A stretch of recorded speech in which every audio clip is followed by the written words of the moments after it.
Hi everybody, this is Dr. Childs, and in this video you're going to learn a little bit about narration, or how to tell a good story. As you know, at the end of Module 2 you have a narrative descriptive essay due, in which you will write about a significant event that happened in your own life. In this video, you will learn a little bit about how to make effective choices as you tell that story.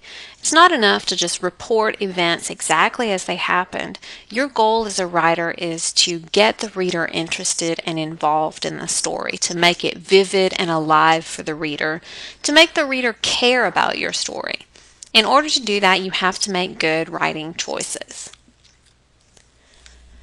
First of all, you have to decide from what point of view is the story told. That means from whose perspective.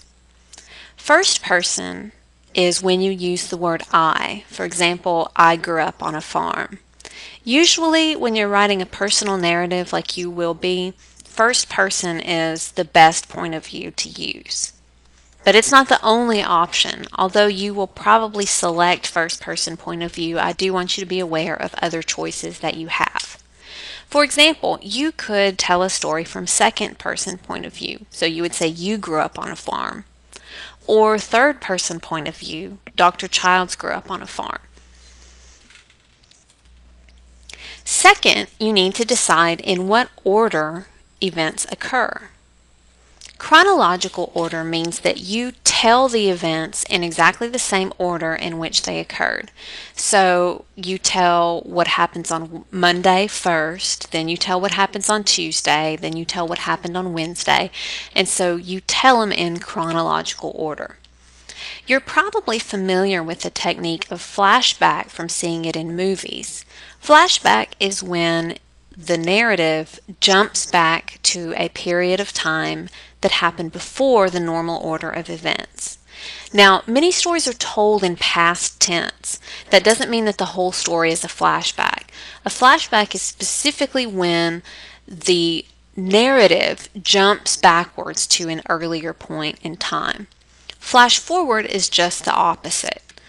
That's when the narrator jumps forward in time to tell something that happened after the ordinary order of events. For example, a narrator might say something like, I didn't know it then, but I later found out that blah blah blah. So that's what flash forward is. Usually people choose to tell their personal narratives in chronological order, but it is good to be aware of the techniques of flashback and flash forward just in case you want to use them. Third, as a narrator, you have to decide what is the point of the narration. What is the reason for telling the story? A good story thrives on conflict. There has to be something at stake. A good story is not like this happened and then this happened and then this happened, just like a report or a timeline. The main character has to have a struggle. They have to be struggling against something or striving towards something. This conflict is going to be the heart of your narrative. So be sure that as you write your essay, you are clear about what the main conflict is. Then you have to make decisions about how the how the action is organized. How do you communicate that conflict to the reader? Typical narrative structure falls into three sections: build-up, climax, and resolution. Climax is the pivotal moment of the story. It's when things change, or when things come to the highest point of the action. Resolution is when all the loose ends are kind of tied up and the story comes to a conclusion.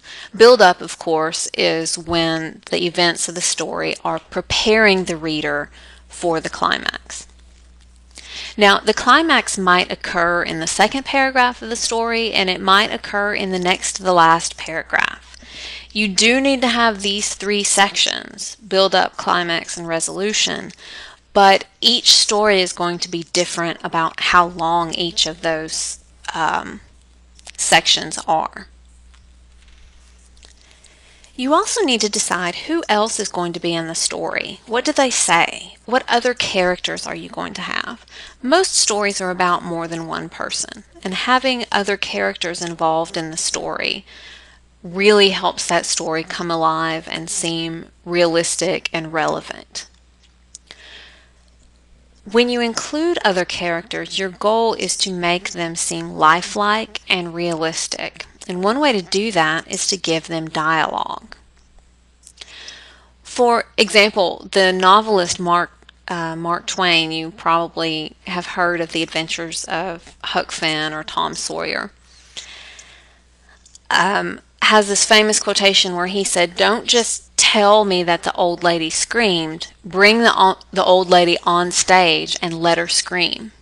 The idea is you don't tell the reader that a character does something, you allow the character to actually do or say that thing. You also need to make decisions about where the story takes place. Every story is going to have at least one setting, which is the time and the place in which events happen. And frequently a story is going to have more than one setting. Like you might be in your house, you might be in the hospital, you might be on the highway, you might be at the beach. So you have to make that setting come alive for the reader. The best way to do that is to include descriptive details drawing on the 5 senses. We'll talk about that a lot more in Module 2. But at this point, I just want you to keep in mind that the setting is an important element of the story and one that you have to describe in order to make it vivid and alive for the reader. Alright, that is the end of our presentation on the elements of narrative. I hope that this was helpful for you, and please drop me an email and let me know if you have any questions.